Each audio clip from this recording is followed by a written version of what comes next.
I want to emphasize what all the members have said. The BRRR process is probably one of the most important processes that we have on the calendar of this committee.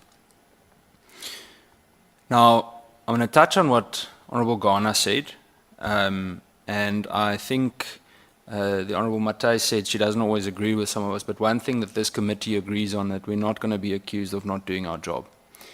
And we were accused of that several times over the last few weeks, and a significant misinterpretation, misperception about us was created about what happened on the 5th of March. So that will not happen again in the future. I will not sit here and be disregarded as a committee by the Minister or the National Commissioner for that matter.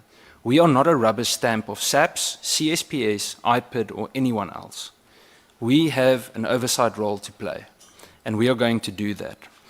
So in future, and I'm going to go through the rest of the notes now, as many possible of these meetings will be in person, and the relevant persons will be there to take part in the process.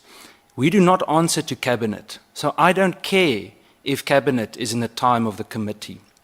This committee has asked several times to change programming. That hasn't happened. SAPS is in crisis at the moment, but the Minister chooses to go to Cabinet this morning. Nothing can trump, no Cabinet meeting can trump what is being discussed here today. And I want to be very honest that I think it's disgraceful that it's not taken as seriously as it should. And I know I'm preaching to everyone that is actually here, so don't get me wrong, I don't mean disrespect with it. I wanted us to walk in here this morning. I want to say congratulations to General Mosekile for the degree she obtained. There are so many positive things we can focus on, but for goodness sake, SAPS is in crisis at the moment. For the past 2 weeks, several members of this committee and of other committees have been sitting, listening about a group of adults that can't get along with each other, amongst other things. And I'm putting it very, very politely. It is embarrassing that the country is spending time listening to dirty laundry of a small group of people while there are people on the ground that suffer trying to do the job.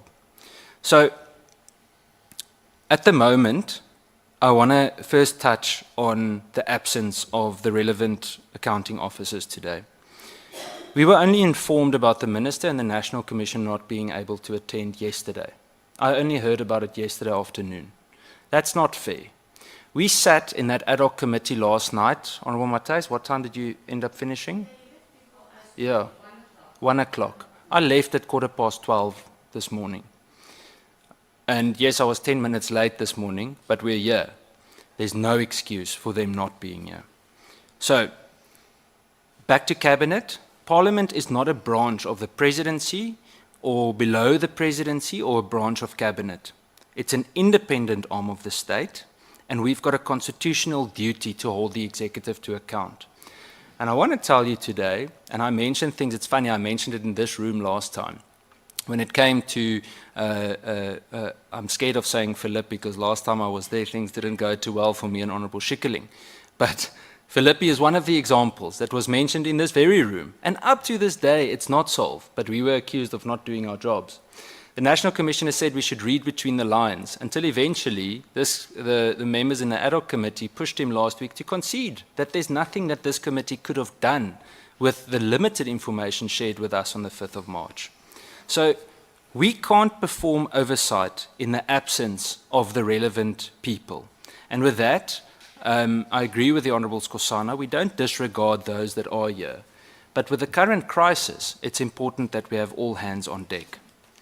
Just in terms of the crisis, all of you would have read through the Auditor General report confirming significant patterns of, let's call them challenges, with regards to something like procurement. And I'll touch on what that is just now. Now, a lot of these issues have built up. We discussed a lot of these things last year during exactly the same meeting, but I still haven't seen significant change. Now, what we've picked up, whether it's in the Madlanga Commission or in the ad hoc committee, it's always someone else's fault. It never stops with the accounting officer or with an accounting officer. It's always someone else's fault. Up until now, there is no one from across the board, from any faction, that has said that I own up for the mistake that I made there. That hasn't happened. So just in terms of the findings, and this is why it's so important for the accounting officers to be here. Let me read a few to you. 2.5 billion rand in irregular expenditure not dealt with, according to AG findings. 95% of the entire police portfolio's irregular spending sits unresolved in SAPS. It's a bit of an unfair statement because SAPS has a significantly bigger budget than all the rest.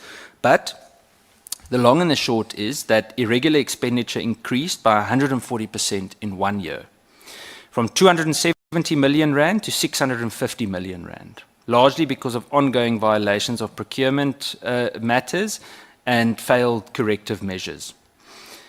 And I'll get to Tembisa just now. 466 million rand in uncompetitive and unfair tenders. Contracts awarded to suppliers who failed basic criteria while compliant bidders were disqualified. And I'm going to pause there. Because with something like Tembisa and Mr. Kat Matlala, several members of this committee, including myself, asked questions about Kat Matlala. We asked many, many questions, but it takes months to get an accurate answer. From those coordinating the answers, I can just imagine the frustration because you get sent from post to pillar or pillar to post just to get an accurate answer. The head of internal audit post has been vacant for more than 2 years, meaning SAPS has operated without that post for that specific time. The next one, potentially manipulated and duplicated crime data. The AG found duplicated and missing entries across multiple crime categories, undermining the credibility of national crime statistics. When did we ask about the GBV data? Honourable Schikkeling? 3 months ago. Honourable Matthijs asked. Honourable James isn't here. We asked about the leaving out of data of violence against women and children. Still not resolved. Let's move to forensic laboratories. DNA backlogs, from what we could see in the reports, have grown by 60%. Maintenance contracts for core instrumentals have expired and only half the required DNA testing lanes are functional. Last week I received a call from members in the Western Cape, LCRC. They don't have DNA swab kits. Everyone has expired. They don't have new ones.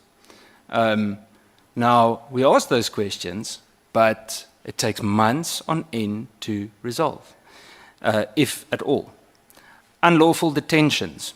SAPS continues to pay millions in civil claims for people detained longer than 48 hours without court appearances in direct violation of Criminal Procedure Act. 153 million rand network contract paid upfront with no services delivered. This was a material irregularity and has been under investigation for years, but there has been no recovery of funds. Failure of command and control. Detective commanders failed to verify arrest. Case diaries remained blank, and 30% of reported performance achievements are unreliable or false. This leads me to the discussion regarding the political killing task team. Let's touch on that, what's happened during the ad hoc committee and the commission. If these things were done, and this is again, regardless of one or the other party or faction or enemy or friend of someone says, if just that was done, if the relevant checks and balances were in place to ensure that those diaries were filled, we likely wouldn't have heard this week that there are dockets that haven't been touched since 2022, sorry.